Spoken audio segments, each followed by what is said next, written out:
Hello मेरे प्यारे मित्रों एवं विद्यार्थियों, YouTube पर प्रियंक व्यास राधे के नाम से मेरा चैनल सर्च करें और उस पर क्लिक करते ही आपको नीचे रेड कलर का सब्सक्राइब का बटन दिखेगा, इसे दबा लें। दबाते ही ये सब्सक्राइब हो जाएगा। पास में जो बेल आइकन दिखाई दे रहा है उसे प्रेस करें। ऊपर ऑल वाला जो है उस ऑप्शन उसको सेलेक्ट कर लें ताकि हर एक वीडियो आप तक आता रहेगा।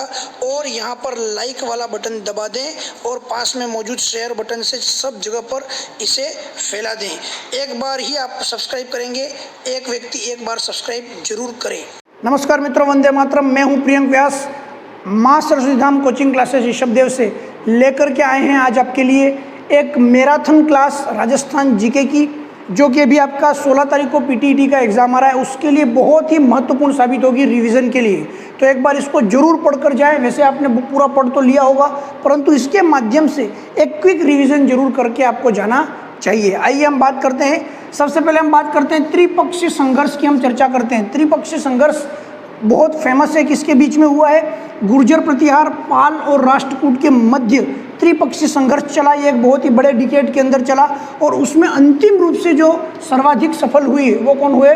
गुर्जर प्रतिहार अंतिम रूप से सर्वाधिक सफल रहे। तो त्रिपक्षीय संघर्ष आपको ध्यान रखना है, ये आपका यहाँ पर पूरा दिमाग में रखना है। उत्तर के पाल हैं, दक्षिण की राष्ट्रकूट है, ठीक है, ये दिमाग में रखना है आपको। आगे हम चलें, राजपूतों की उत्पत्ति के सिद्धांत। तो 4 सिद्धांत टोटल दिए गए हैं। अग्निकुंड का सिद्धांत जो है, यानी कि यहाँ पर आपको मालूम है माउंट आबू के आसपास में ये आपका जो है अग्निकुंड के अंदर वहाँ पर हवन किया गया, जिसके अंदर से 4 प्रकार की प्रजातियाँ उत्पन्न हुई। पीपीसीसी से याद रखेंगे आप, पीपीसीसी दैट मीन्स प्रतिहार, परमार, चौहान और चालुक्य। पीपीसीसी, इन 4 प्रजातियों की उत्पत्ति हुई। अग्निकुंड का सिद्धांत देने का श्रेय किसको जाता है? तो ध्यान रखें, चंद्रबरदाई, जिसका नाम मूल नाम जिसका पड़ता है पृथ्वी भट्ट, जो कि आपको मालूम है पृथ्वीराज चौहान का प्रमुख मित्र चंद्रबरदाई के नाम से फेमस है। आगे हम बात करते हैं नंबर 2, वैदिक क्षत्रियों से उत्पत्ति का सिद्धांत। तो ये देने का जो श्रेय जाता है वो जाता है किसको? गौरीशंकर हीराचंद ओझा। गौरीशंकर नाम आते हैं आपको वैदिक क्षत्रियों से उत्पत्ति का सिद्धांत ध्यान में रखना है। आगे हम चलें नंबर 3, तो ब्राह्मणों से उत्पत्ति का सिद्धांत, यानी ये राजपूतों की उत्पत्ति ब्राह्मणों से हुई है। इस सिद्धांत का समर्थन करने वाले जो हैं वो हैं डी भंडारकरण। डी भंडारकरण ने ये आपका सिद्धांत समर्थित किया है। नंबर 4 पर हम चलें, तो विदेशी मत का सिद्धांत, यानी विदेशी प्रजाति से आकर के राजपूतों की उत्पत्ति हुई। आप जानते हैं जहाँ विदेशी नाम आएगा वहाँ पर आप दिमाग में लेकर के आ ही जाएंगे एक विदेशी व्यक्ति, कर्नल जेम्स टोड। इस प्रकार से ये कुछ चीज़ें हैं। आइए आगे बढ़ते हैं। अजमेर के चौहानों की हम चर्चा करें, जिसके अंदर इसका जो संस्थापक है वो है आपका वासुदेव चौहान। 551 ईस्वी के अंदर इसने चौहान वंश की स्थापना की, नींव रखी। किसके अनुसार कहा जा रहा है? बिजोलिया शिलालेख के अनुसार ये बात कही जाती है। दिमाग में रखना, यहाँ से 2-3 प्रश्न बनने की संभावना रहती है। आगे हम देखें, वास्तविक संस्थापक कौन है? संस्थापक तो आप देख रहे हैं वासुदेव चौहान, लेकिन जो वास्तविक संस्थापक जो चौहानों का माना जाता है वो माना जाता है अजय राज। इसके नाम पर आपको मालूम है अजय मेरु दुर्ग, अजमेर के अंदर अजय मेरु दुर्ग की स्थापना अजय राज के द्वारा की गई थी। आगे हम चर्चा करें, चौहानों का पितृहंता कौन है? तो चौहानों का पितृहंता माना जाता है जगदेव। आपको मैं बता दूं, अजय राज का पुत्र था अर्णोराज और अर्णोराज का जो पुत्र था वो था जगदेव। इस जगदेव ने अपने पिता की ही हत्या कर दी थी। पिता की हत्या करने के कारण से इसको क्या बोल रहे हैं? पितृहंता। तो ये जगदेव माना जाएगा इसका पितृहंता। चौहानों का स्वर्णकाल की हम चर्चा करें तो चौहानों का सबसे अच्छा जो काल रहा वो काल रहा किसके टाइम में? विग्रहराज चतुर्थ के टाइम में ये काल रहा, जो दिल्ली पर अधिकार करने वाला भारत का प्रथम शासक या प्रथम हिंदू शासक माना जाता है। विग्रहराज चतुर्थ की हम चर्चा करें, विग्रहराज चतुर्थ जो है कवि बांधव के नाम से जाना जाता था, कवि बांधव या कटिबंधु। इसका कारण है कि वो कवियों को बहुत ज़्यादा पनाह देते थे, कवियों को बढ़ावा देते थे, इसलिए इनको कहा जाता है कटिबंधु या कवि बांधव। आगे हम चर्चा करें तो इनके दरबार के अंदर एक प्रसिद्ध कवि हुए हैं जिनका नाम है सोमदेव। सोमदेव ने 2 नाटक लिखे हैं, ध्यान रखना, ललित विग्रह और विग्रहराज चरित। ये दोनों के दोनों नाटक लिखने का श्रेय किसको जाता है? सोमदेव को। किसके दरबार में मौजूद थे? विग्रहराज के। बहुत इंपॉर्टेंट प्रश्न यहाँ से बैठेगा, हरिकेली नाटक लिखने का श्रेय सीधा आपका जाता है किसको? विग्रहराज चतुर्थ ने स्वयं लिखा था हरिकेली नाटक। कौन सी भाषा में लिखा था? संस्कृत भाषा में लिखा था। 2.5 दिन के झोपड़े के अंदर इसके कुछ अंश अभी भी वहाँ पर मौजूद मिलते हैं। आपको मैं बता दूँ, इन्होंने संस्कृत पाठशाला का निर्माण करवाया था। संस्कृत पाठशाला को तोड़कर कुतुबुद्दीन ऐबक, जैसा कि इसके नाम के अंदर दिखाई दे रहा है कुतुबुद्दीन यानी कि कुत्ता वाला शब्द आ रहा है जो, तो ये कुत्ते की तरह इसने काम किया है कुतुबुद्दीन ऐबक ने कि इसने संस्कृत पाठशाला को तोड़ करके और वहाँ पर 2.5 दिन का झोपड़ा बना दिया था, जैसे कि इनकी हमेशा ही आदत रही है। आगे मैं आपको बता दूँ कि बिसलसर झील का निर्माण कराया बिसलपुर के अंदर, बिसलसर झील का निर्माण कराया किसने? विग्रहराज चतुर्थ ने। फिर इंपॉर्टेंट बात आती है तुरस्क रजित इनको कहा जाता है। तुरस्क रजित क्यों कहा जाता है? तो मैंने आपको बता दिया है, तुरस्क और रजित 2 शब्द आ रहे हैं, एक का अर्थ है लेखनी और दूसरे का अर्थ है तलवार। ये लेखनी और तलवार दोनों के धनी होने के कारण से ये क्या कहे जाते थे? ये कहे जाते थे विग्रहराज चतुर्थ, आपको तुरस्क रजित के नाम से जाने जाते थे। आगे मैं चर्चा करूँ पृथ्वीराज चौहान तृतीय, बहुत इंपॉर्टेंटली ध्यान रखें, यहाँ पर प्रथम और द्वितीय की चर्चा नहीं कर रहे हैं, यहाँ पर चर्चा कर रहे हैं तृतीय की। जो महान शासक हुए हैं वो कौन हुए हैं? पृथ्वीराज तृतीय हुए हैं, ये ध्यान में रखें आप। इनकी माता का नाम क्या था भाई? कर्पूरी देवी। पिता का नाम ध्यान रखेंगे सोमेश्वर। इनके जो प्रधानमंत्री थे, जो इनका सारा कार्यभार देखते थे, वो थे केमास राठौड़, जिनको कई किताबों में कदम्बवास के नाम से भी जाना जाता है, कदम्बवास। आगे देखें सेनापति जो हैं इनके वो हैं भुवनमल, और इनकी रानी जिसके कारण सारा सियापा पे गया था, सारे जो युद्ध हुए औरतों की वजह से हुए आप जानते हैं, तो यहाँ पर संयोगिता के कारण ही सारी कहानी लव स्टोरी जो है जन्म लेती है। पूरी लव स्टोरी के बारे में हम आपको ऑफलाइन क्लासों में बता चुके हैं, और इनकी सारी डिटेल्स जो हैं वो आप जो लोग बच्चे हमारी ऑफलाइन क्लासेस अटेंड कर चुके हैं उनको हमने काफ़ी डिटेल में सारी चीज़ें बता दी है। ये एक लास्ट में एक रिवीजन के तौर पर हम आपके सामने लेके आए हैं, और जो लोग हमारी ऑफलाइन क्लासेस भी ज्वाइन करना चाहते हैं और ऑनलाइन क्लासेस भी ज्वाइन करना चाहते हैं, चाहे वो रीट हो, कांस्टेबल हो, पटवारी हो, अन्य कम्पिटिटिव एग्जाम हो, या 9, 10, 11, 12 के अंदर मैथ्स और आपकी साइंस हो, या केमिस्ट्री, फिजिक्स, बायो, मैथमेटिक्स हो, जो भी सब्जेक्ट की आप कोचिंग करना चाहते हैं तुरंत प्रभाव से, या RSCET का कोर्स करना चाहते हैं तुरंत प्रभाव से, आप इन नंबर पर जो आप देख पा रहे होंगे 7568981688, 7568981548 पर रजिस्ट्रेशन अभी करवा लें ताकि आपकी सीट रिजर्व कर दी जाए। आगे चलेंगे तो रानी है इनकी संयोगिता। उपाधि की मैं चर्चा करूं तो इनको उपाधि दी गई थी राय पिथोरा की। राय पिथोरा उपाधि का अर्थ है बहुत तेजी से युद्ध करते थे, बहुत जल्दी से तेजी से युद्ध करने के लिए कारण राय पिथोरा, और विश्व विजेता होने के कारण इनको क्या कहा गया? दल पुंगल के नाम से जाना गया। इनके वैसे युद्ध काफ़ी सारे हैं, लेकिन आप 2 प्रमुख युद्ध ध्यान में रखो। 2 प्रमुख युद्ध जो हैं वो पृथ्वीराज चौहान वर्सेस मोहम्मद गोरी के बीच में लड़े गए। पहला नंबर तराइन का प्रथम युद्ध, दूसरा नंबर तराइन का द्वितीय युद्ध। ये लड़ा गया 1191 में, ये लड़ा गया 1192 में, ये 91, ये 92। इस युद्ध के अंदर पृथ्वीराज चौहान की क्या हुई? विजय। और इस युद्ध के अंदर सेकंड के अंदर किसकी विजय हुई? मोहम्मद गोरी की। उसके बाद में जो सारी चर्चा है शब्दभेदी बांड वाली, और वो जो आपकी चंद्रवदाई के अंतर्गत आती है, वो सारी डिटेल्स हम आपको दे चुके हैं। ये थी महत्वपूर्ण बातें किसकी? विग्रहराज चतुर्थ और पृथ्वीराज चौहान तृतीय की। वैसे मैं आपको यहाँ पर एक चीज़ और बता दूं कि विग्रहराज चतुर्थ जो है उसे बिसल देव या बिसल राज के नाम से, यानी कि बिसल देव या बिसल राज किस शासक को कहा गया है, ये पूछा जाए तो आपको ध्यान में आ जाना चाहिए। वैसे बिसल देव से मैंने आपको यहाँ पर बता दिया है, बिसलसर झील, तो ये आपको ध्यान आ जाना चाहिए कौन से शासक को कहा गया है? विग्रहराज चतुर्थ को। चलिए आगे बढ़ते हैं मित्रों। आगे लेकर के मैं आया हूँ आपके लिए एके के राजस्थान में युद्ध। एके यानी कि अलाउद्दीन खिलजी के राजस्थान में युद्ध। 4 प्रमुख युद्ध दिमाग में रखने हैं, 1301, 1303, 1308 और 1311। मेरे प्यारे बच्चों, मैं आपको कहना चाह रहा हूँ कि पहले एक बार इसका स्क्रीनशॉट ले लीजिए, ताकि मैं फिर आगे इसको समझाऊंगा तो फिर इसको थोड़ा सा आपको समझने में समस्या होगी। ले लिया होगा आपने स्क्रीनशॉट। दूसरी चीज़ मैं आपको और बता दूं, पूरा के पूरा वीडियो जो हम आपको बताना चाह रहे हैं पूरा देखें, बिल्कुल स्किप ना करें, क्योंकि ध्यान रखें यहाँ से जितना भी ये कंटेंट आपको दिख रहा है यूट्यूब पर अन्य वीडियो से मैच कर लीजिएगा। ऐसा कंटेंट आपको और कहीं पर भी देखने को नहीं मिलेगा, और इसको हमने कई दिनों की मेहनत से इसको हमने तैयार किया है। इसलिए इसको एक बार आप जरूर दिमाग में रखें, पढ़ें, समझें, स्किप ना करें, पूरा वीडियो देखें, क्योंकि एक प्रश्न आपका सिलेक्शन करा सकता है और एक प्रश्न आपका सिलेक्शन बिगाड़ भी सकता है। इसलिए पूरा के पूरा वीडियो आप ध्यान से रखें, स्क्रीनशॉट आप ले लीजिए। हमारी इतने दिन की मेहनत को जरूर समझें और इस वीडियो को पूरा देखें। देखिए यहाँ पर लेके आए हम 1301 के अंदर जो युद्ध लड़ा गया, एके का मतलब है अलाउद्दीन खिलजी। ध्यान रखें आप, अलाउद्दीन खिलजी ने आक्रमण किया 1301 में रणथंबोर पर, और वहां पर वीर गति को कौन प्राप्त हुआ? राणा हम्मीर। आपको ध्यान में होगा राणा हम्मीर के बारे में आप जानते हो। राणा हम्मीर हटी थे, ये आपको ध्यान में है। हम्मीर हट के नाम से इनके आपको मालूम है कि पुस्तकें वगैरह भी चलती है, काव्य ग्रंथ वगैरह देखने को मिलेंगे। जौहर जो किया, इनकी पत्नी ने जौहर किया, नाम था रंग देवी, इन्होंने अग्नि जौहर किया, जबकि इनकी पुत्री पद्मला ने यहाँ पर कौन सा जौहर किया, जल जौहर किया।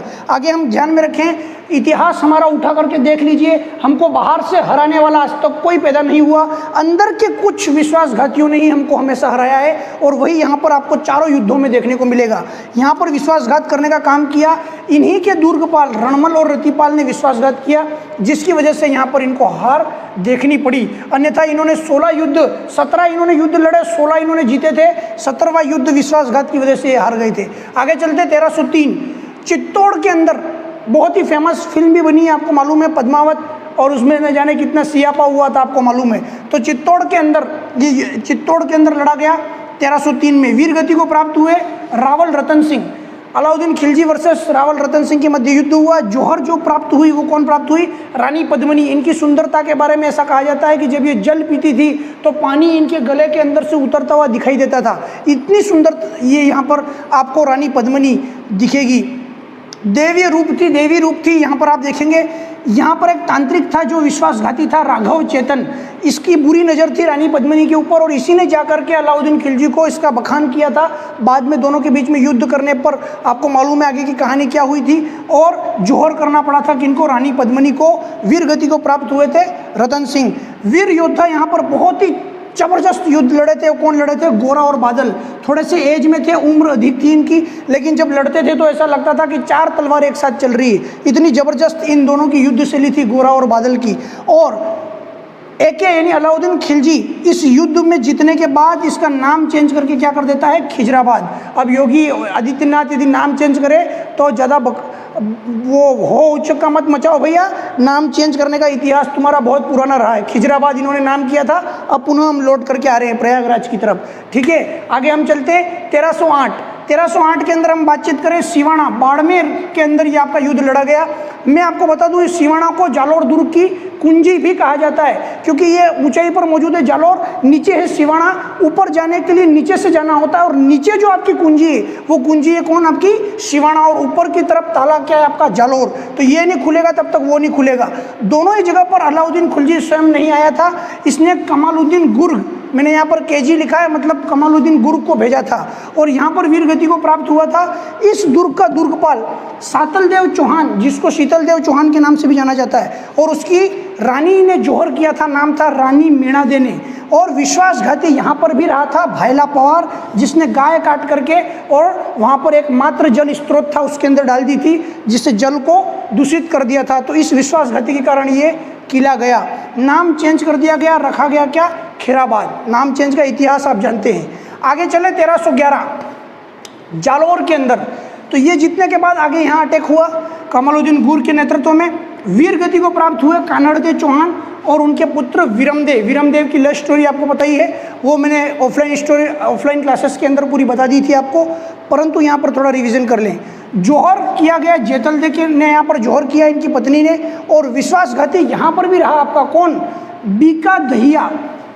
नालायक किस्म का था, नाम में छुपा हुआ है, बीका मतलब बिक गया, पैसों के लिए बिक गया ये, तो बीका दहिया सेनापति था, बिक गया था। नाम चेंज करके इसका रखा गया क्या, जलालाबाद। इतना जबरदस्त हजारों यहाँ पर मैं आपको बता दूं, हजारों क्वेश्चंस यहाँ से बनने की संभावना, और मैं कह दूं अलग अलग प्रकार के सैकड़ों प्रश्न में यहाँ से क्रॉस क्वेश्चन बना सकता हूँ। बहुत सारी चीज़ें आपको यहाँ पर देखने को मिलेगी, जरूर पढ़ लें, समझ लें। प्यारे बच्चों, हम आगे बढ़ते हैं, लेकर के चलते मेवाड़ मुगल संघर्ष की तरफ। मैं थोड़ा सा जल्दी चल रहा हूँ, इसका कारण है कि 16 तारीख को पीटीईटी का एग्जाम है, उन बच्चों को मुझे फटाफट रिवीजन करवाना है, इसलिए मैं थोड़ा सा स्पीड पकड़े हुए हूँ। अन्य कंपटीशन एग्जाम वाले, रीट वाले, कांस्टेबल पटवारी वाले बच्चे भी जरूर इस वीडियो को देखें। प्लस मैं फिर से बार बार कह रहा हूँ, स्किप ना करें वीडियो को, क्योंकि एक एक चीज़ आपके लिए हम लेके आ रहे हैं पूर्ण मेहनत के साथ। आइए हम चलते हैं, और ध्यान रखें, अगर कंटेंट आपके लिए इतनी मेहनत से बनाया गया है तो आपका एक फ़र्ज बनता है उस वीडियो को लाइक कर ले, शेयर कर ले, और अधिक से अधिक उस वीडियो को फैला दे, प्रत्येक बच्चे तक फैला दे, पुण्य अर्जित कर ले, और वीडियो का जो चैनल है हमारा उसको सब्सक्राइब कर ले। आगे चलते हैं, मेवाड़ मुगल संघर्ष। मैं आपको बता दूं, सबसे पहले हम लेके चलते हैं मेवाड़ के महान शासक राणा कुंभा। इनके बारे में मैं आपको बता दूं, चित्तौड़गढ़ के अंदर विजय स्तंभ का निर्माण करवाया है। जी हाँ, विजय स्तंभ वही जिसके ऊपर यूं यूं करके फोटो खिंचाते हो ना तुम, वही वाला विजय स्तंभ है ये विजय स्तंभ का निर्माण करवाया है। किसकी याद में करवाया है, क्यों करवाया है? तो एक महमूद खिलजी जो है आपका, ये आपका महमूद खिलजी के साथ युद्ध हुआ था सारंगपुर युद्ध 1437 में। उसको हराने के बाद उसके ऊपर जीत की खुशी में विजय स्तंभ का निर्माण करवाया राणा कुंभा ने। इनकी उपाधियां क्या क्या है ध्यान में रखें। हिंदू सुल्तान कहा जाता है, अभिनव भट्टाचार्य कहा जाता है क्योंकि संगीत में बड़े दक्ष थे, तोडरमल भी कहा जाता है इनको क्योंकि संगीत की अन्य जो विधियां हैं उन सारी विद्याओं के अंदर दक्ष थे। तो ये कुछ इनकी विधियां हैं। इसके अलावा चाप गुरु, छाप गुरु, वो तो अन्य विधियां इनकी उपाधियां है ही है। आगे आपको ध्यान रखें, 32 दुर्गों का निर्माण और जीर्णोद्धार इन्होंने कराया। इसलिए मैं कह दूं कि स्थापत्य कला का स्वर्णिम काल जो है वो राणा कुंभा के काल में ही स्थापत्य कला का स्वर्णिम काल माना जाता है मेवाड़ का, क्योंकि 32 दुर्गों का इन्होंने निर्माण और जीर्णोद्धार करवाया। इनकी पुत्री भी आपको मालूम है जैसा गुणसूत्र होगा, जैसा डीएनए जाएगा वैसे ही होगी। ये संगीत में दक्ष, पुत्री रमाबाई भी संगीत में जबरदस्त दक्ष थी, इसलिए उसको वागीश्वरी के नाम से जाना जाता था।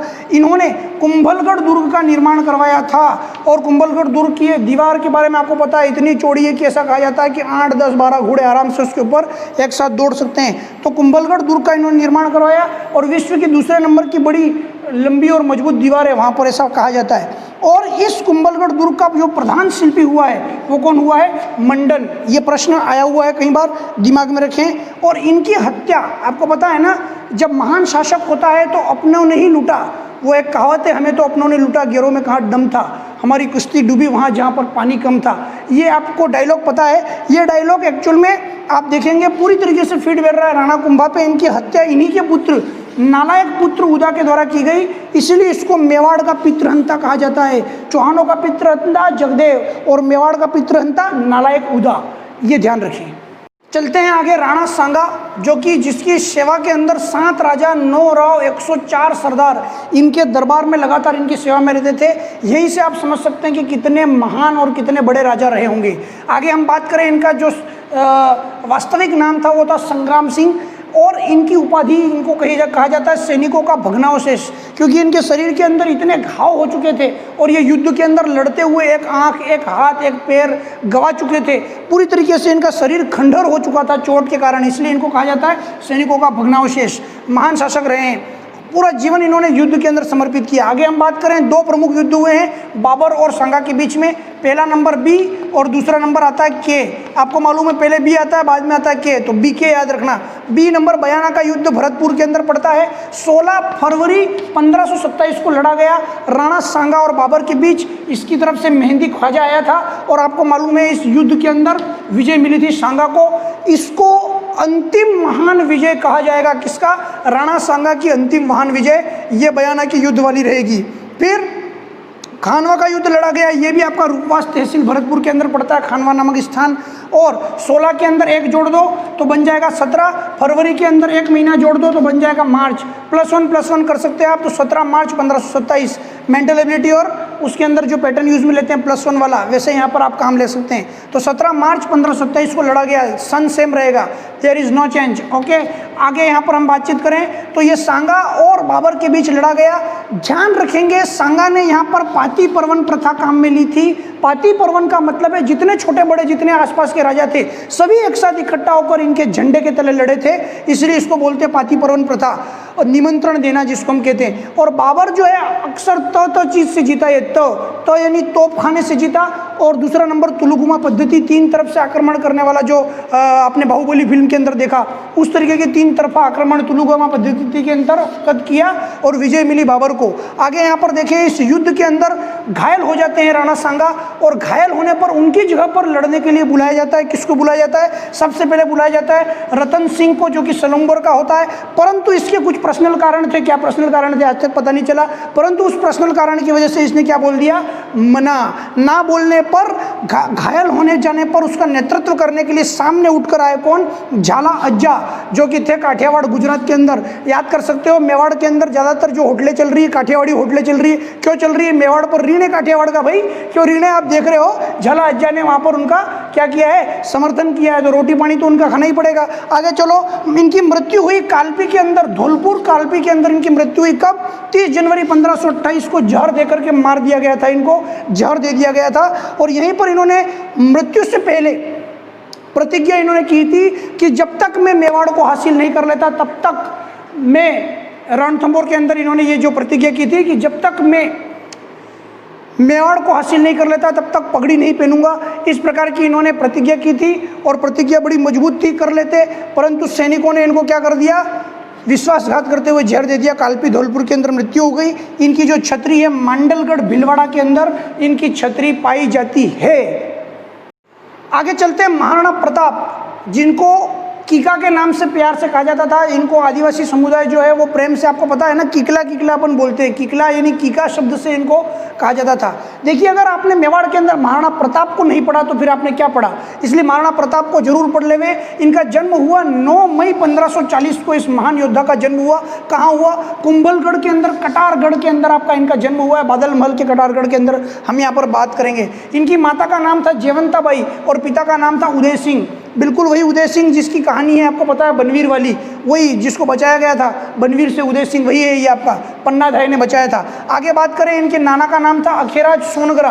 अखेराज सोनगरा ने इनको बहुत मदद की थी गद्दी पर बैठने के लिए। आगे हम बात करें तो इनका राज्याभिषेक जो है 2 बार हुआ है। प्रथम राज्याभिषेक जो हुआ है वो उदय सिंह की मृत्यु के बाद, वहाँ पर जो है शासक दूसरा बिठा रहे थे, इसलिए यहाँ पर राजपूत सरदारों ने मिलकर प्रथम में उदय सिंह की मृत्यु के बाद गोगुंदा के अंदर ही इनको राजा घोषित कर दिया था। ये प्रथम राज्याभिषेक है, परंतु विधिवत रूप से दोबारा हुआ वो कहाँ हुआ है? कुंभलगढ़ के अंदर हुआ है। इनकी मृत्यु हुई है, यहाँ पर देखो 9 के बाद 10 जोड़ दो तो 19 आता है, तो 19 जनवरी 1597 को इनको मृत्यु हुई है। चावंड के अंदर इनकी मृत्यु हुई थी टिटनेस रोग हो जाने के कारण। आगे मैं आपको बता दूं, छतरी इनकी जो है वो है बांडोली चावंड के अंदर। चावंड के बारे में आपको पता है, अंतिम में जो संकटकालीन इनकी राजधानी हो गई थी वो हो गई थी कौन? चावंड। इनके पुत्र का नाम था अमर सिंह, बड़ा ही खतरनाक तेज तर्रार व्यक्ति था ये अमर सिंह।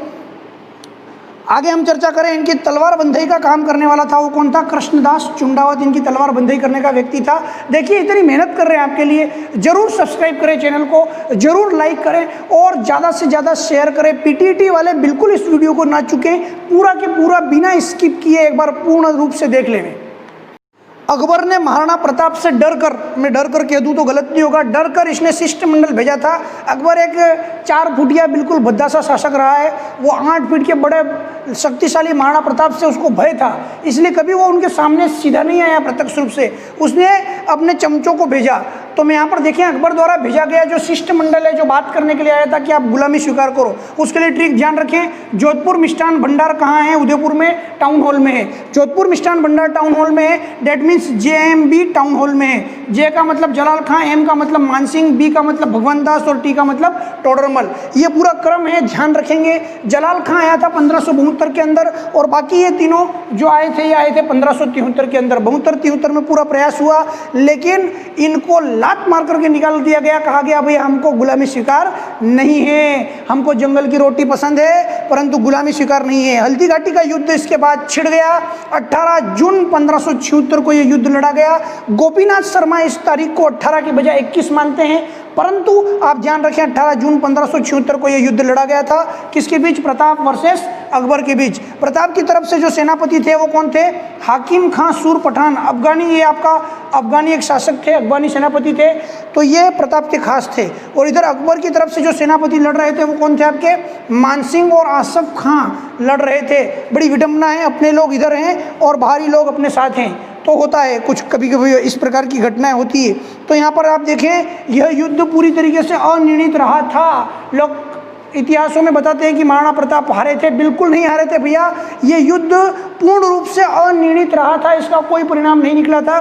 बहुत जल्द आप पढ़ने वाले हैं कि इस युद्ध के अंदर प्रमुख रूप से जो विजय मिली थी एक तरीके से वो प्रताप की ही हुई थी। आने वाले समय में आप देखेंगे इस चीज़ को।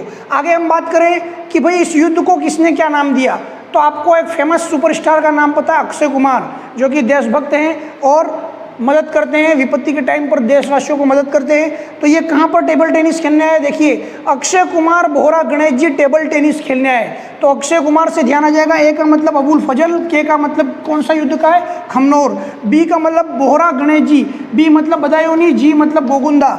टेबल टेनिस, टी का मतलब कर्नल टोड और टी का मतलब थर्मोपल्ली। यानी ध्यान रखिए, प्रश्न बनता है, अबुल फजल ने इसको खमनोर का युद्ध कहा, बदायूनी ने गोगुंदा का कहा और टोड ने थर्मोपल्ली का युद्ध कहा। किसको युद्ध कहा? हल्दी घाटी युद्ध को। कहाँ लड़ा गया था? रक्त तलाई के अंदर लड़ा गया था। रक्त तलाई भी बोला जाता है क्योंकि इतना रक्त बहा था कि तालाब नुमा बन गया था। आगे आप ध्यान में रखिए, किसके पास कौन से हाथी थे? प्रताप के पास जो हाथी था वो था लूणा और राम प्रसाद, जी प्रमुख हाथी थे। और इनके पास जो घोड़ा था वो कौन सा घोड़ा था? चेटक घोड़ा। एक प्रश्न एक बार पूछा गया था, कुछ लोग कंफ्यूज हो गए थे, पूछा गया था कौन सा हाथी था? चेटक, ठोक के आ गए भाई। अरे भाई, हाथी और घोड़े में अंतर होता है, थोड़ा सा दिमाग को प्रेजेंस रखो, भावनाओं में बहा मत करो, नहीं तो रक्त तलाई बन जाएगी तुम्हारी वहाँ पे। तो इधर देखो भाई, प्रताप का जो हाथी पूछा जाए तो लूणा और राम प्रसाद, ये वो राम प्रसाद स्वामी भक्त हाथी है जिसको पकड़ने के लिए 8 से 18 हाथियों का समूह लगा था और इसको पकड़ा गया था अकबर की तरफ से। अकबर के पास काफ़ी दिन रहने के बाद भी इसने उसका भोजन तक छुआ नहीं, 56 भोग को सूंघा तक नहीं और अपनी जान दे दी थी। इस स्वामी भक्त हाथी को जब अकबर झुका नहीं पाया तो महाराणा प्रताप के तो मूंछ के एक बाल के बराबर नहीं था वो। आगे हम बात करें, अकबर के पास कौन सा हाथी था? तो गजमुक्त और गजराज, ये गजगज शब्द आ जाएंगे तो ध्यान रखना, अकबर नालायक के थे। आगे हम चर्चा करें मानसिंह की। मानसिंह का हाथी था यहाँ पर मर्दाना हाथी, मर्दाना हाथी पर वो लड़ रहा था। तो यहाँ पर हम आगे बढ़ेंगे, देखेंगे चेटक का जो चबूतरा है वो चबूतरा पाया जाता है बलीचा उदयपुर के अंदर। ये अंतिम समय में महाराणा प्रताप को बाहर निकालने के लिए 18 फीट का लंबा नाला, बहुत बड़ा नाला था, उसको कूद गया था। एक पैर इसकी कटा हुआ था, इसके बावजूद इसने नाला कूदा था और फिर वीर गति को प्राप्त हुआ था। बलीचा उदयपुर के अंदर इसका चबूतरा बना हुआ है। हल्दी घाटी युद्ध के बाद अकबर के द्वारा जो है कुछ सेनापतियों को मेवाड़ अभियान पर भेजा गया। ध्यान रखें, इससे पहले जो शिष्टमंडल आया था युद्ध से पहले, वो समझाने आया था कि हमारी गुलामी स्वीकार कर लो, और ये युद्ध के बाद आया है ये वाला मंडल, और ये कहने आया है कि भाई कुछ सुलह कर लो, कुछ सुलह कर लो, समझौता कर लो, कुछ तो कर लो यार, क्योंकि इनका युद्ध के बाद इनको पता लग गया था महाराणा प्रताप कोई छोटा मोटा मामूली आदमी नहीं है। तो इन्होंने इस प्रकार से इनको भेजा था। तो देखो ये BSAJ, वैसे इसको हम ऐसे देख सकते हैं, बस आजा, बस आजा, यानी कि महाराणा प्रताप कह रहे सालो जितने भी हो तुम सब के सब आ जाओ, बस आ जाओ, ऐसा ही कह रहे हैं। तो यहाँ पर आप ध्यान रखो, बी का मतलब भगवान दास, एस का मतलब शाहबाज खां, लंबे समय तक ये मेवाड़ के अंदर बना रहा ये शाहबाज खां, और ए का मतलब है अब्दुल रहीम खान खाना, ये वही रहीम है, रहीमन धागा वाला, आपको ध्यान होगा। जे मतलब जगन्नाथ कछवा, अंतिम बार भेजा गया ये मेवाड़ अभियान पर, अंतिम बार आया था जगन्नाथ कछवा। मेवाड़ अभियान पर कौन सा अंतिम बार आया? ध्यान रखना, अकबर की तरफ से जगन्नाथ कछवा। फिर मैं आगे बात करूं, प्रताप द्वारा जो जीते गए युद्ध है, दिवेर का युद्ध 1582 के अंदर राजसमंद के अंदर इन्होंने जीता। अमर सिंह के नेतृत्व के अंदर ये युद्ध लड़ा गया था और इस युद्ध को मेवाड़ का मैराथन के नाम से जाना जाता है। कहा किसने था मेवाड़ का मैराथन? कर्नल जेम्स टोड ने कहा था। और आपको ध्यान रखना है कि भाई मेवाड़ के अंदर जो है भामाशाह के नाम से प्रसिद्ध है। भामाशाह अपना पूरा जो है रणकपुर चुलिया के अंदर इन्होंने अपना पूरा जो है धन भेंट कर दिया था। किसको भेंट कर दिया था? महाराणा प्रताप को। तो मेवाड़ का उद्धारक के नाम से जाने जाते हैं भामाशाह। और राणा पुंजा ने भी आदिवासियों के जो वहाँ पर सरदार थे राणा पुंजा, उन्होंने भी बहुत मदद की थी किनकी? महाराणा प्रताप की। तो कुल मिला के कह दूँ, एक सामूहिक प्रक्रिया के द्वारा मेवाड़ को मजबूत करने का काम किया था। सभी वर्ग एकजुट हो जाओ और महाराणा प्रताप की तरफ विजय प्राप्त करो। कुछ और महत्वपूर्ण फैक्ट्स पर नजर डालते हैं। देखिए यहाँ पर हम देख रहे हैं मेवाड़ मुगल संधि हुई है। कब हुई है? 1615 के अंदर मेवाड़ और मुगल के बीच संधि हुई है। जहांगीर और अमर सिंह के बीच की ये वार्तालाप जो करवाई थी, इसका माध्यम बना था खुर्रम, यानी कि शाहजहां इसका माध्यम बना था।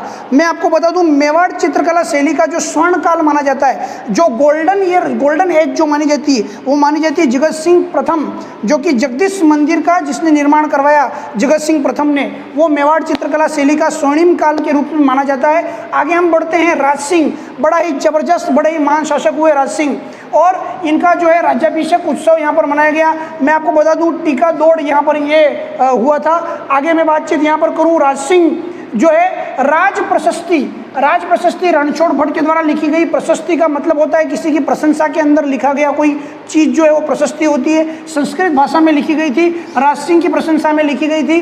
राजसमंद झील, नोचों की पाल, मेवाड़ का इतिहास और राज सिंह की उपलब्धियां, ये सारी चीज़ें इसके अंतर्गत आती है। आगे हम देख रहे हैं हाड़ा रानी।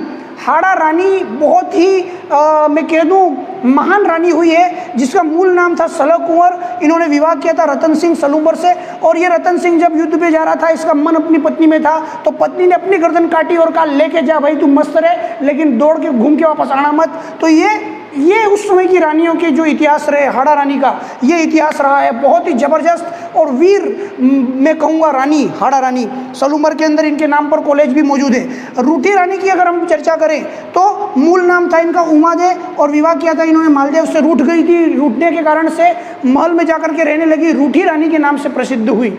तो ध्यान में कुछ रखने वाली बातें यह है कि राज सिंह के द्वारा ही राज्याभिषेक उत्सव प्रारंभ किया गया और टीका दौड़ प्रारंभ किया गया। ये राज सिंह के कार्यकाल के अंदर हुई कुछ चीज़ें हैं, महत्वपूर्ण चीज़ें दिमाग में रखें, बिल्कुल क्लियर कट ध्यान में रखें। आइए बात करते हैं अब हम मारवाड़ और मुगल संघर्ष। मारवाड़ और मुगल के बीच में क्या संघर्ष हुआ है उसकी हम चर्चा करते हैं। देख लीजिए, सुमेलगिरी या जैतारण का युद्ध हुआ है, बड़ा भयंकर, बड़ा विश्व प्रसिद्ध युद्ध हुआ 1544 के अंदर। किसके बीच में हुआ ध्यान रख लें, दिमाग में फिट कर लें, शेरशाह सूरी और मालदेव के बीच। इस युद्ध में शेरशाह सूरी को इतना पसीना आ गया, इतना पसीना आ गया कि मेरा दिख रहा है उससे भी ज़्यादा आ गया था, इसको ध्यान रख लेना, बहुत ज़्यादा इसको पसीना आ गया था। और इसके बाद इसने कहा था कि मुट्ठी भर बाजरे के लिए मैं हिंदुस्तान की बादशाहत खो देता, क्योंकि आपको मालूम है ये इसके ऊपर आक्रमण करना चाह रहा था। मालदेव इतनी पूर्ण वीरता के साथ लड़े कि शेरशाह सूरी के पसीने निकल गए ऊपर से लेकर नीचे तक, और लास्ट में जीत तो गया, जैसे तैसे मर तपड़ के जीता ये। तो ये ध्यान रखें, ये वही मालदेव है जिसकी रूठी रानी के बारे में भी मैंने आपको बताया, ठीक है। मालदेव था ही इतना भयंकर, हर कोई रूठ जाता। देखो शेरशाह सूरी खुद रूठ गया इनसे। आगे बातचीत करते हैं। मोटा राजा उदय सिंह। मोटा मतलब यूँ मत सोचना बहुत मोटा होगा, ऐसा कुछ नहीं। मोटा ये राजा, ये जो है उपाधि दी थी, किसने दी थी उपाधि? अकबर ने इनको उपाधि दी थी। और ये मारवाड़ का ऐसा नालायक शासक है, मारवाड़ का पहला ऐसा शासक हुआ जिसने मुगल की अधीनता स्वीकार कर ली थी। मारवाड़ के अंदर आप देखेंगे मोटा राजा उदय सिंह, और आमेर के अंदर यदि आप देखेंगे तो भारमल। इन्होंने विवाह संधि, जिसको हम कहते हैं अपनी पुत्री का विवाह करके संधि बना लेना, अपना संबंध बना लेना, उस प्रकार की गतिविधियां मोटा राजा उदय सिंह और उधर अगर आप आमेर में देखेंगे तो भारमल, इनके द्वारा की गई। तो कुछ चीज़ें गलत हैं, लेकिन मारवाड़ के अंदर एक बहुत ही जबरदस्त महाराणा प्रताप के अग्रगामी और वीर, मैं कहूँ वीर शासक हुए जिनका नाम था राव चंद्रसेन। इनको मारवाड़ का प्रताप कहा जाता है। ये प्रताप से भी पहले आए थे, इसलिए प्रताप का अग्रगामी कहा जाता है, और इनको भूला बिसरा राजा भी कहा जाता है। इन्होंने भी अधीनता स्वीकार करने से मना कर दिया था। दरबार में तो पहुंच गए, परंतु उचित इनको मिल नहीं पाया सम्मान, तो इन्होंने कहा लात मारता हूं मैं तुम्हारी मुगल सल्तनत पे। ऐसा कहकर इन्होंने फिर कभी अधीनता स्वीकार नहीं की, जंगल में रहना पसंद किया, अधीनता स्वीकार नहीं की राव चंद्रसेन ने। तो ये कुछ बातें मैं अभी आपको यहाँ पर बता रहा था। आगे का मैं जो क्लासेस हैं वो और एनाउट कर रहा हूँ। हिमांशु व्यास सर आपकी क्लासेस लेंगे, तो now you will be read with Himanshu Vyas sir. मैं हैंड ओवर कर रहा हूं उनको, और अनाउट टू हिमांशु व्यास सर। नमस्कार दोस्तों, मेरा नाम है हिमांशु व्यास। अब मैं आपके साथ जुड़ चुका हूं। इससे पहले प्रियंक व्यास सर की क्लास थी, काफ़ी कुछ नॉलेज आपको बिल्कुल एक समेटते हुए उन्होंने जो आपको रिवीजन कराया है, आई थिंक इससे बेटर कुछ भी नहीं हो सकता है। तो चलिए अब मैं आगे प्रयास कर रहा हूँ आपको और कुछ चीज़ें बताने का। आइएगा, बीकानेर मुगल संघर्ष के बारे में हम लोग आगे चर्चा कर रहे हैं। देखना, एक सीक्वेंस याद रखना, राव बीका, लूणकरणकर, जैतसी, कल्याणमल और राय सिंह, ठीक है। इनके बारे में आपको क्या याद रखना है? राव बीका, इन्होंने बीकानेर की स्थापना करी है। सबसे पहले चीज़, किसकी स्थापना करी है? बीकानेर की स्थापना। ऑफलाइन क्लासेज में आपको हमने अच्छी तरीके से समझा रखा है इसके बारे में डिटेल में। बीकानेर की स्थापना करी है किसके आशीर्वाद से? तो याद रखना, रिद्धि बाई। ये रिद्धि बाई को हम लोग क्या बोलते हैं? करणी माता। अच्छी तरीके से याद कर लेना, करणी माता। इनके आशीर्वाद से बीकानेर की स्थापना करी थी राव बीका जी ने। किसने करी है? राव बीका जी ने। नेक्स्ट देखना, लूणकरण जी को बोलते हैं कलयुग का कर्ण। क्या बोलते हैं? कलयुग का कर्ण। Important, very important. जैतसी के बारे में इतना ध्यान नहीं रखना है, कल्याणमल भी ठीक है। और राय सिंह को बोलते हैं राजपुताने का कर्ण। आप लोग अच्छी तरीके से जानते हो कर्ण का क्या मतलब होता है। महाभारत में हम लोग कर्ण के बारे में अक्सर पढ़ चुके हैं। कर्ण का मतलब जो दानी हो, महादानी हो। तो यहाँ पे कलयुग का कर्ण इसलिए बोला गया लूणकरण को क्योंकि इन्होंने भी जब अकाल पड़ा वहाँ पे तो अपने जो राज दरबार के जो अन्न के भंडार थे वो उन्होंने आम जनता के लिए खोल दिए थे।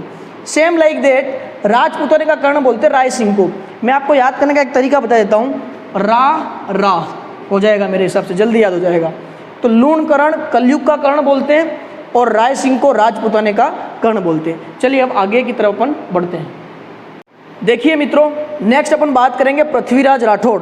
एक कन्फ्यूज़न आप अच्छी तरीके से क्लियर कर लीजिए, पृथ्वीराज चौहान और पृथ्वीराज राठौड़ दोनों में बहुत ज़्यादा डिफरेंस है। इंपॉर्टेंट बात कह रहा हूँ क्योंकि कई बार क्वेश्चन आएगा, आप लोग कन्फ्यूज़न आपके अंदर एक बैठ नहीं जाए। हम बात कर रहे हैं पृथ्वीराज राठौड़ की। प्रियंक सर ने आपको पढ़ाया है चौहान के अंदर, अजमेर के चौहान में पृथ्वीराज चौहान तृतीय, ठीक है, वो अलग है। यह है बीकानेर के पृथ्वीराज राठौड़। देखिए इनको साहित्य में बोला गया पीथल। आपने एक अक्सर नाम सुना होगा पाथल पीथल। पाथल महाराणा प्रताप को बोलेंगे और पीथल किनको बोलेंगे, पृथ्वीराज राठौड़ को, ठीक है जी। ये जो थे अकबर के दरबारी कवि थे। दरबारी कवि थे किसके थे, अकबर के थे। किसके थे, अकबर के थे। इनका जो प्रमुख ग्रंथ था जो इन्होंने लिखा था, वेरी इंपॉर्टेंट, एग्जाम में क्वेश्चन बन सकता है, वेली किशन रुकमणिरी। वेली किशन रुकमणिरी। और दुर्सा आड़ा एक व्यक्ति और हुए हैं, इन्होंने इस ग्रंथ को क्या कहा है, ये भी एग्जाम में कई दफ़ा पूछा गया है। आप पिछले सालों के जब पेपर उठा के देखेंगे तो ये सारे फैक्ट्स जो प्रियंक सर ने आपको पढ़ाए, जो मैं पढ़ा रहा हूँ, एज इट इज़ क्वेश्चन में आया हुआ है। तो दुर्सा आड़ा ने इस ग्रंथ को क्या बोला है, 5वां वेद 19वां पुराण। दिमाग में क्लिक कर लीजिए, 5वां वेद 19वां पुराण। तो इस हिसाब से पृथ्वीराज राठौड़ एक बेहद इंपॉर्टेंट टॉपिक हो जाता है। आगे चर्चा करते हैं आमेर मुगल संघर्ष के बारे में, ठीक है जी। देखना यहाँ पे कुछ प्रमुख शासक हुए हैं, भारमल, भगवंत दास, मानसिंह। ये वही मानसिंह है जो हल्दी घाटी के युद्ध में अकबर की तरफ से सेनापति था, ठीक है। इनके बारे में हम लोगों ने लगभग पढ़ रखा है। हम बात करेंगे जो यहाँ पे इंपॉर्टेंट क्वेश्चन बनता है, मिर्जा राजा जय सिंह और सवाई जय सिंह। देखिए दोनों में फिर से कन्फ्यूजन हो जाता है। आज मैं आपका कन्फ्यूजन चलिए क्लियर कर देता हूँ। मिर्जा राजा जय सिंह, देखो मिर्जा राजा एक प्रकार की उपाधि है और इनको मिर्जा राजा की उपाधि देने वाले थे शाहजहां। इंपॉर्टेंट, याद कर लेना।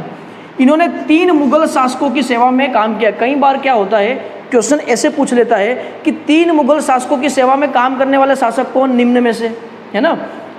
तो याद रखना, मिर्जा राजा जय सिंह 3 मुगल शासकों की सेवा में काम किया है। शाहजहां ने इनको उपाधि दी है मिर्जा राजा की। और इनकी सबसे बड़ी उपलब्धि क्या है, सबसे बड़ी उपलब्धि ध्यान रखना, पुरंदर की संधि करवाई इन्होंने पुरंदर की संधि करवाई है 1665 के अंदर। और ये संधि औरंगजेब वर्सेस शिवाजी के बीच में हुई थी। और दोनों के बीच में जो मध्यस्थता का काम किया था, जो माध्यम का काम किया था, वो किसने किया था, मिर्जा राजा जय सिंह। बस इतनी चीज़ें आपको इनके बारे में याद रखनी है। आइए नेक्स्ट देखिए, very very very important, Sawai Jai Singh. Sawai का एक्चुअल में मतलब होता है 1 से 1/4। जैसे हम लोग नहीं बोलते 1.5, तो यहाँ पे सवाई का क्या मतलब हो जाएगा, 1 से 1/4। Most most most most most important, 7 Mughal शासकों की सेवा में काम किया। इन्होंने 3, इन्होंने 7। अब देखिएगा, इनको मिर्जा राजा की उपाधि दी शाहजहां ने। ध्यान देना, शाहजहां के बाद कौन आएगा, औरंगजेब। मिर्जा राजा जय सिंह के बाद कौन आएगा, सवाई जय सिंह। तो ऐसे आप इसको दिमाग के अंदर एक इमेज बना लीजिएगा। तो इनको उपाधि दी है औरंगजेब ने। अच्छा, इन्होंने एक हुड़ा सम्मेलन कराया मराठों से आक्रमण। उस टाइम पे क्या, ये जो मराठा लोग थे ये बहुत ज़्यादा आक्रमण कर रहे थे, लूटपाट कर रहे थे, धन को इकट्ठा कर रहे थे।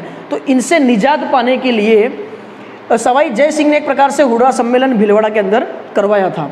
इनकी सबसे बड़ी उपलब्धि, मोस्ट वांटेड क्वेश्चन, 5 सौर वेद्यशालाओं का निर्माण कराया है। देखिए मैं आपको ट्रिक से बताता हूँ, 5 सौर वेद्यशाला कई बार एग्जाम में पूछी जाती है, कहाँ कहाँ पे। तो आप मुझे बताइएगा, भारत की राजधानी कौन सी, दिल्ली, ठीक है, पहली दिल्ली। राजस्थान की राजधानी कौन सी, जयपुर हो गई। 2 तो आपको इजीली याद हो चुकी है। तीसरी देखना, आपको याद रखना, उज्जैन के अंदर भगवान शंकर जी का मंदिर है ना, महाकाल का मंदिर है उज्जैन में। तो उज्जैन में बम बोले, क्या याद करोगे, उज्जैन में बम बोले। तो उज्जैन बम, ब से हो जाएगा आपका बनारस, बम, उज्जैन में बम बोले। और म से क्या हो जाएगा आपका मथुरा। कई बार एग्जाम में पूछा गया है कि निम्न में से कौन सी 5 सौर वेद्यशालाओं में थी या नहीं थी, ऐसे सवाल पूछ लेते हैं। फिर याद रखना, सवाई जय सिंह ने ही करवाया ये। और कभी आपको जयपुर जाने का मौका मिले तो ज़रूर आप इसका फ़ायदा उठाइएगा। और एक नक्षत्रों की सारणी बनाई है इन्होंने, जिसको बोला गया जीज मोहम्मद शाही। इंपॉर्टेंट, जीज मोहम्मद शाही। और अंतिम चीज़ आपको याद रखनी है कि ये वही सवाई जय सिंह है जिन्होंने हमारे राजस्थान की राजधानी जयपुर की स्थापना करवाई है। ठीक है जी। तो प्यारे विद्यार्थियों, ये जो हम आपको सारा कंटेंट दे रहे हैं, एक महा मैराथन क्लास दे रहे हैं, इसको आप अधिक से अधिक शेयर करें। आप ज़रूर इसको पढ़ के जाएं। और एक बात इंपॉर्टेंट, ताकि हमारा जोश बढ़ता जाए, आप ज़रूर सब्सक्राइब कर लीजिए। ठीक है, इस बात को ध्यान रखिएगा। हम लोग जो आपके लिए मेहनत कर रहे हैं, उसको आप ज़रूर एक बार लाइक कर दें, चैनल को सब्सक्राइब कर दें, और जितने भी अपने फ्रेंड हैं उनको आप ज़रूर पहुँचा दें। आइए हम लोग आगे चर्चा करते हैं। 1857 की क्रांति, वेरी इंपॉर्टेंट क्वेश्चन यहाँ से बनेगा। देखिएगा, मैं आपको सीधा कट टू कट बताता हूँ। याद रखना, 1857 की क्रांति में 6 सैनिक छावनियाँ थी। कितनी सैनिक छावनियाँ थी? 6। राजस्थान की बात कर रहा हूँ। तो अभी देखिए, कोरोना का समय चल रहा है। सभी के मुंह पे पट्टे लगे हुए हैं, तो नाक बंद है, क्योंकि आप जानते हो नाक जितना बंद रखोगे वायरस से आप उतना ही दूर रहेंगे। तो एक ट्रिक निकाली है, नाक बंद करके याद करना है। कैसे याद करना है? नाक बंद करके याद करना है। देखना, 6 सैनिक छावनियाँ कौन सी है? एन से हो जाएगा नसीराबाद। अच्छी तरीके से याद करिए, मैं चाहता हूँ अभी के अभी आपको याद हो जाए। नसीराबाद। ए से हो जाएगा आपका एरिनपुरा, नोट करते जाइएगा। के से आपका हो जाएगा खेरवाड़ा, जो हमारे यहाँ पे है ना खेरवाड़ा, केसरा जी से आगे खेरवाड़ा है वो। बी से हो जाएगा आपका ब्यावर, अजमेर के अंदर। एन से हो जाएगा आपका नीमच, नीमच के अंदर, जहाँ भी प्रियंक सर एमपी से इन्होंने अभी काफ़ी सारे बच्चों को बीएड करवाई है। सभी बच्चों को प्रियंक सर खुद लेके गए थे और जिम्मेदारी से वहाँ पे अच्छी सुविधा दी है। आप में से भी यदि कोई करना चाहता हो एमपी से एसटीसी या बीएड, तो आप ज़रूर संपर्क करें प्रियंक सर से। और याद रखिए, 10th 12th में भी यदि कोई फेल हो रहा है तो वो भी आप संपर्क कर सकते हैं प्रियंक सर से। ठीक है, एएनएम वगैरह ये सारी चीज़ें, जैसे जीएनएम, एक जीएनएम भी होता है, आपको बता दूं, जीएनएम भी अभी यदि आपको किसी को करना हो तो आप प्रियंक सर से कांटेक्ट कर लीजिए। आइए फिर से टॉपिक पर आते हैं। नाक बंद करके याद करेंगे, नसीराबाद, एरिनपुरा, खेरवाड़ा, ब्यावर, नीमच, और डी से क्या हो जाएगा? देवली।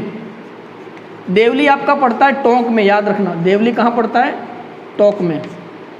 नेक्स्ट देखिएगा, क्रांति के समय प्रमुख पॉलिटिकल एजेंट कौन थे?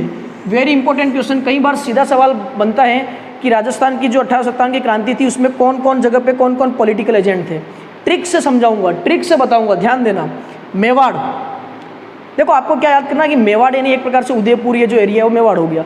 यहाँ पे हाईफाई लोग रहते हैं, तो जब वो नहाने जाते हैं तो सावर से नहाते हैं। तो आपको याद रखना कि मेवाड़ में हाईफाई लोग किससे नहाएंगे?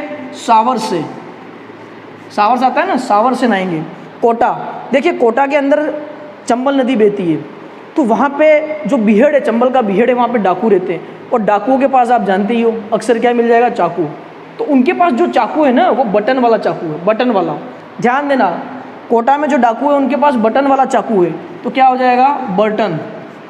याद हो रहा है ना आपको? अभी के भी याद करेंगे आप। जयपुर, देखिए आप अच्छी तरीके जानते हो अभी आईपीएल भी शुरू होने वाला है, तो जयपुर के अंदर काफ़ी सारे गार्डन है जहाँ पे मैच होते हैं, ग्राउंड है। तो जयपुर से हमको एक, आप सीधा याद कर लीजिए, ईडन गार्डन। शॉर्ट में याद कीजिए, एक ट्रिक बता रहा हूँ मैं आपको। जयपुर के अंदर ईडन गार्डन के अंदर क्या हो जाएगा? आपका मैच हो जाएगा। ये याद करने का तरीका बता रहा हूँ। भरतपुर, देखिए भरतपुर के अंदर आपको याद रखना, भरतपुर के अंदर आपको मोर बहुत मिलेंगे, तो क्या हो जाएगा? मॉरिसन। क्या हो जाएगा? मॉरिसन। भरतपुर का पॉलिटिकल एजेंट मॉरिसन, क्योंकि भरतपुर के अंदर मोर ज़्यादा है।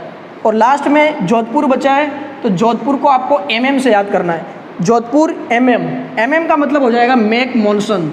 क्या हो जाएगा? Make monsoon. तो प्यारे बच्चों, प्यारे विद्यार्थियों, 6 सैनिक छावनियाँ और क्रांति के समय प्रमुख पॉलिटिकल एजेंट जरूर याद करके जाइए, आपको ट्रिक वाइज बता दिया है। चलिए अब अपन आगे चलते हैं। राजस्थान में सर्वप्रथम क्रांति पूछे तो आप अच्छी तरीके से याद करके जाइएगा। नसीराबाद में स्टार्ट हुई है 28 मई 1857 को। 28 मई 1857 को नसीराबाद में। नाक बंद करके जो हमने याद किया था उसमें जो एन स्टार्ट में ऊपर आ रहा है, सीधा आप उसको याद कर लीजिएगा। देखिए फिर हम चर्चा कर ले किसान आंदोलन। कई बार किसान आंदोलन से भी सवाल आ जाता है। वैसे तो किसान आंदोलन एक पूरे दिन का टॉपिक है, परंतु मैं फैक्ट की बात करता हूँ। आपको सबसे पहले याद करना, सबसे लंबा किसान आंदोलन इसका मतलब ये होता है कि सर्वाधिक समय तक चलने वाला किसान आंदोलन कौन सा है। सीधा क्वेश्चन बनता है, याद कर लीजिएगा, बिजोलिया किसान आंदोलन। ये बिजोलिया भीलवाड़ा में पड़ता है। आपको बता दूं इसके बारे में फैक्ट, सबसे लंबा यानी कि 44 वर्षों तक चलने वाला किसान आंदोलन है। 1897 से लगा के 1941 तक चला है ये, टोटल 44 ईयर्स तक चलने वाला किसान आंदोलन। एक अक्सर आ जाता है नीमूचना हत्याकांड, कौन से किसान आंदोलन से संबंधित है, तो याद रख लेना अलवर से, और इसके अंदर काफ़ी लोगों की जान गई थी। देखो किसान आंदोलन आपको पता होगा, आपने पढ़ा है कोर्स में, हमने ऑफलाइन में भी पढ़ाया है कि जहाँ पे कर वृद्धि की जाती थी, किसी भी चीज़ पे कर लगा दिया जाता था, तो किसान लोग उसको सहन नहीं कर पाए, तो किसान लोगों ने क्या कर दिया, आंदोलन कर दिया, उसको बोलते हैं हम लोग किसान आंदोलन। तो देखना नीमूचना वेरी इंपॉर्टेंट है, ये दो आपको फैक्ट जरूर याद रखने। नीमूचना हत्याकांड 14 मई 1925 को हुआ था, डेट अलवर किसान आंदोलन से संबंधित है। और इम्पोर्टेंट बात, गांधी जी ने इसको क्या कहा है आपको पता होगा। 13 अप्रैल 1919 के अंदर अमृतसर में एक हत्याकांड हुआ था, जलियांवाला हत्याकांड। तो गांधी जी ने इस नीमूचना हत्याकांड को क्या कह दिया कि ये तो जलियांवाला हत्याकांड से भी कैसा है, विभत्स और भयानक, उससे भी बहुत खतरनाक, डरावना और डेंजर ये किसान आंदोलन था। तो ये चीज़ें कुछ आप जरूर याद रखिएगा। कुछ मैं क्वेश्चन लेके आ रहा हूँ जो आपके पुराने पेपरों में दिए हुए हैं। मैं आपको एक सजेस्ट करना चाह रहा हूँ कि पुराने जितने भी पेपर में क्वेश्चन आए जरूर आप पढ़ के जाइएगा।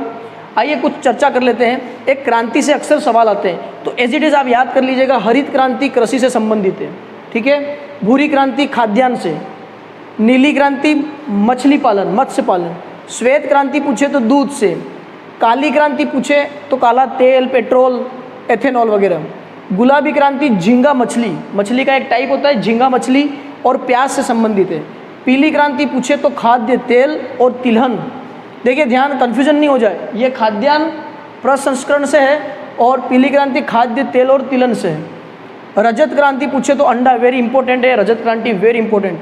सुनहरी क्रांति पूछे तो शहद और बागवानी के लिए। फिर कुछ चीज़ें एक्स्ट्रा मैं आपको और दे रहा हूँ। भारत में खारे पानी की सबसे बड़ी झील सांभर, जयपुर के अंदर है, याद कर लेना। 3 गोलमेज सम्मेलन में भाग लिया है BR अम्बेडकर, भीमराव अम्बेडकर ने 3 गोलमेज सम्मेलन में, जब जो लंदन में हुआ था उसमें भाग लिया है। जिम कॉर्बेट नेशनल पार्क, प्यारे बच्चों नेशनल पार्क जरूर पढ़ के जाइएगा भारत में कौन कौन से हैं। फिर भी एक दो बता देता हूँ। जिम कॉर्बेट उत्तराखंड के अंदर है और दुधवा खारा नेशनल पार्क आपकी यूपी के अंदर, उत्तर प्रदेश में। एक रेड डाटा बुक से भी क्वेश्चन पूछा गया है। इसके अंदर उन सभी प्रजातियों का संग्रह होता है जो विलुप्त होने वाली है, जिनका मतलब चरमोत्कर्ष पे, खत्म होने के चरमोत्कर्ष पे उनका डाटा यहाँ पे आपको मिल जाएगा। एक्चुअल में ये लाल कलर की पुस्तक नहीं है, कुछ लोग इसको समझते हैं कि रेड डाटा बुक लाल कलर की पुस्तक होगी, ऐसा बिल्कुल भी नहीं है। रेड का मतलब क्या होता है, डेंजर। रेड निशान क्या होता है, खतरे का निशान है। तो जितनी भी प्रजातियाँ खतरे की वो इसके अंदर समाहित है। एक संत मावजी के बारे में बता देता हूँ मैं आपको। संत मावजी साबला डूंगरपुर से संबंध है इनका। इनका जो केंद्र है वो है नवा टापरा बेणेश्वर के अंदर, और इनका जो ग्रंथ है चोपड़ा, मैं आपको बता दूं इस चोपड़ा के अंदर इन्होंने भविष्यवाणी की है और ये लोगों को जागरूक करते थे भजनों के माध्यम से। तो ये संत मावजी भी एक इम्पोर्टेंट हो जाता है। और भी काफ़ी कुछ चीज़ें आप जरूर पुराने पेपर से लेके जरूर आप पढ़ के जाइएगा, क्योंकि परसों आपका एग्ज़ाम है, तो कल के दिन आप एक ये वीडियो जरूर देखिएगा। हमने जितना भी पढ़ाया तो राजस्थान का आपका कंप्लीट हो जाएगा, साथ ही साथ जो पुराने क्वेश्चन है आप जरूर पढ़ के जाइएगा। तो यहाँ तक आपको समझ में आया होगा। एक दो चीज़ें मैं आपको और शॉर्ट में और बता देता हूँ।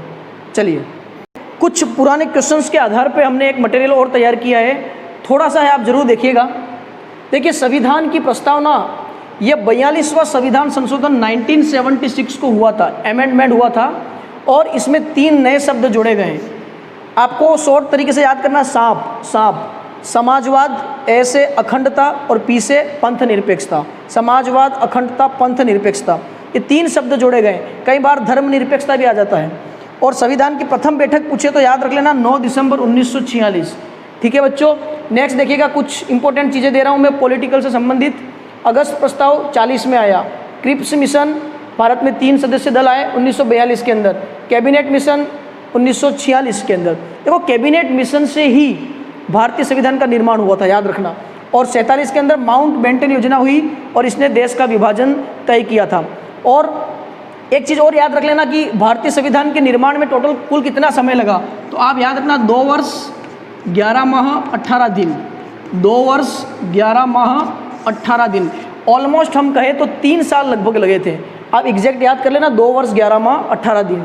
देखिए कई बार यहाँ से भी क्वेश्चन बन जाता है, राष्ट्रपति की जो इमरजेंसी जो इनके पास पावर्स रहती है, आपातकालीन शक्तियाँ रहती है, वो 3 चीज़ें आप याद रखना। अनुच्छेद है 352, 356 और 360। 352 में क्या होता है? राष्ट्रीय आपातकाल। 356 में क्या होता है? राष्ट्रपति शासन। कई बार कुछ राज्य सही तरीके से काम नहीं कर पा रहे होते, सुचारू ढंग से उसको चला नहीं पा रहे होते, तो राष्ट्रपति वहाँ पे क्या लगा देते हैं? राष्ट्रपति शासन, यानी वो राष्ट्रपति के अंडर कंट्रोल में आ जाता है। और 360 वित्तीय आपातकाल। ये याद रखना, अगर आपसे सवाल पूछ ले कि भारत में अब तक कितनी बार वित्तीय आपातकाल लगा है, एक भी बार नहीं लगा है, एक भी बार वित्तीय आपातकाल नहीं लगा है। अनुच्छेद याद रखना। तो कुछ पुराने के हिसाब से हमने ये जोड़ने का प्रयास किया है। अब प्रियंक सर आपको कुछ इम्पोर्टेंट बातें, मोटिवेशन थोड़ा सा देना चाहेंगे, आप जरूर सुने। धन्यवाद, थैंक यू सो मच। मेरे प्यारे विद्यार्थियों, ये था आपके लिए एक बहुत ही महत्वपूर्ण पैकेज जो एक मैराथन क्लास के रूप में प्रस्तुत किया हमने। आज की ये आपकी जो भी एक डेढ़ घंटा 2 घंटा जो भी 1-1.5 घंटे की क्लास है, इसके लिए काफ़ी लंबे समय का, जो मैं कह दूं कि बहुत पीछे कई दिनों की मेहनत हमारी इसके पीछे लगी हुई है। कई घंटे हमने इसके लिए दिए हैं, कई घंटे की मेहनत हमारी इसके बीच में लगी है। तो मैं आपको कहना चाहूँगा कि इस मेहनत की वैल्यू को समझे। केवल आपके लिए हमने इतनी मेहनत की है, समझिए। और जिन्होंने अभी तक सब्सक्राइब नहीं किया है, चैनल सब्सक्राइब करते रहिए। अभी एक बार सब्सक्राइब कर दीजिए। एक बार यदि सब्सक्राइब कर लिया तो बार बार करने की आवश्यकता नहीं है, परंतु एक बार जरूर सब्सक्राइब कर लें ताकि नोटिफिकेशन आपके पास आता रहे। बेल आइकन दबा लें। वीडियो को अधिक से अधिक शेयर करें ताकि जितने भी पीटीईटी के बच्चे हैं सबको इसका लाभ पहुंचे। साथ ही अन्य कंपटीशन एग्जाम जैसे रीट, कांस्टेबल, पटवारी और अन्य जो भी बच्चे जो आने वाले हैं, उन सभी के लिए महत्वपूर्ण साबित होगा। वे भी इसको जरूर देखें। फर्स्ट ग्रेड, सेकेंड ग्रेड वाले भी इसको जरूर देखें। और आरएस के लेवल तक के भी ये प्रश्न आपको हमने बताएं। प्लस जरूर एक बात ध्यान रखें, वीडियो को बिल्कुल स्किप ना करें। यदि आप वीडियो स्किप करते हैं तो कहीं ना कहीं आपके ही ज्ञान का यहाँ पर आपको नुकसान होगा। पूरा वीडियो ए से लेकर के जेड कंप्लीट देखें और फिर आप देखिए, जरूर आपको इसका कोई ना कोई लाभ मिलेगा। बाकी हिमांशु व्यास सर ने भी आपको बहुत ही बेहतरीन अध्ययन कार्य करवाया अभी, और इसको देखते हुए हम लोगों ने जो हमारी इसकी मेहनत है, हम इसके पीछे हिमांशु व्यास सर की काफ़ी मेहनत है, हमारी जो मेहनत है इसके पीछे, वो केवल और केवल आपका भविष्य निर्माण करना है। तो जुड़े रहिए हमारे साथ, सब्सक्राइब कर दीजिए। प्लस फिर से महत्वपूर्ण सूचना दे रहा हूँ, जिनको ऑनलाइन या ऑफलाइन क्लासेस हमारी अटेंड करनी है, चाहे वो ऑनलाइन अटेंड करना चाह रहा है लाइव क्लासेस, या ऑफलाइन अटेंड करना चाह रहा है, जिसके अंदर रीड, कांस्टेबल, पटवारी, 9-10th क्लास के अंदर आपका जो भी है मैथमेटिक्स, साइंस, इंग्लिश वगैरह उनकी क्लासेस आ गई। 11-12 के अंदर फिजिक्स, केमिस्ट्री, बायोलॉजी, मैथ्स इनकी क्लास अटेंड करना चाह रहा है, बायो वगैरह इन सब की जो भी क्लास आप अटेंड करना चाह रहे हैं, इन नंबरों पर, दिए गए नंबरों पर आप रजिस्ट्रेशन करवा देवें। अभी से ही अपनी सीट बुक करा देवें ताकि आप लगातार ज्ञान के प्रवाह में जुड़े रहेंगे। शेयर कीजिए, सब्सक्राइब कीजिए। पुराने क्वेश्चन भी पढ़ के जाइए, और बाकी कुछ आपको हिमांशु सर बताएंगे। पुराने क्वेश्चंस भी आप जरूर पढ़ के जाइए। उससे देखिए आपको आइडिया लगेगा कि कौन कौन से किस टाइप के क्वेश्चन आते हैं। हमने राजस्थान को कवर करने का प्रयास किया है, परंतु मैं आपको बता दूं इसके अंदर भारत का भी आएगा, हमने कुछ भारत का भी इसमें लिया है, परंतु हमारा जो कंप्लीट फोकस था वो राजस्थान हिस्ट्री पर था। और इससे जिन लोगों को राजस्थान हिस्ट्री के बारे में नॉलेज अब तक नहीं था, जो या तो पहली बार ये सारी चीज़ें पढ़ रहे हैं, मेरे हिसाब से उनके लिए एक बेस तैयार हो जाएगा और ये आपके लिए बहुत ज़्यादा बेनिफिट करेगा। So thank you so much, धन्यवाद। करंट भी सारा पढ़ के जाइए, कोरोना से रिलेटेड करंट्स वगैरह जीके, और इसके अलावा और भी जो आपके पास क्वेश्चंस इंपॉर्टेंट हैं, जैसे करंट के कोरोना से रिलेटेड आ गए, और भी अन्य कुछ चीज़ें जो आ गई, और जैसे कुछ चीज़ें जो बताई गई थी, आपकी नियुक्तियाँ बताई गई थी, और भी कई चीज़ें बताई गई थी, वो भी साथ में अध्ययन करते जाइए। और इस वीडियो को जरूर देखिए, जरूर अधिक से अधिक शेयर कीजिए। आप सफल हों ऐसी हम कामना करते हैं। इसी के साथ धन्यवाद, बहुत बहुत धन्यवाद। वंदे मातरम, भारत माता की जय।